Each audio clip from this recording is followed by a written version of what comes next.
Welcome back to one more mini vlog. ఈ రోజు ఏంటంటే నా హెయిర్ మీద ప్రాక్టీస్ అన్నమాట. ప్రాక్టీస్ అని కాదు, నా హెయిర్ అస్సలు రఫ్ అయిపోయి చాలా చిరాగ్గా ఫ్రీజీగా ఉంది. అసలు దువ్వాను కూడా దిగట్లేదు.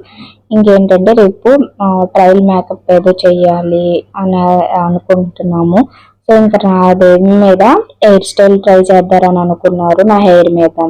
సో నా హెయిర్ అయితే మరీ దారుణంగా ఉంది. ఇంకా వాష్ చేసుకొని అక్కడే హెయిర్ అయితే చిగుళ్ళంతా కట్ చేసుకొని ఇంకా నాకు నచ్చిన వీ కట్ అయితే చేయించుకున్నాను అనమాట. ఆ రోజు అయితేను అప్పుడే ఇది చేయించి 4-5 days అవుతుంది. సో హెయిర్ స్టైల్ కోసమని ముందు రోజే ప్రిపరేషన్ అనమాట. కాకపోతే నా హెయిర్ మరి ఘోరం అంటే ఘోరం ఫ్రీజీగా ఉంది. సో మనకి హెయిర్ మెయింటెనెన్స్ లేకపోతే చాలా దారుణం అయిపోతుంది. నేను 1 year నుంచి కేర్ చేయకపోవడం వల్ల హెయిర్ మొత్తం లాస్ అయిపోయాను. ఒక సైడ్ అయితే మరీ ఘోరం అనమాట. ఎప్పుడు మనకి హెల్త్ కేర్ కన్నా హెయిర్ కేర్ కూడా చాలా ఇంపార్టెంట్. సో ఇంకా డ్రైయర్ పెట్టుకొని ఆ స్ట్రైట్నింగ్ అయితే చేస్తున్నాను. అప్పుడు కొంచెం స్మూత్ వచ్చింది. కండిషనర్ కంపల్సరీ వాడితే హెయిర్ బాగుంటుంది. ఇది ఫైనల్ లుక్ అనమాట. వీడియో నచ్చితే లైక్ చేయండి.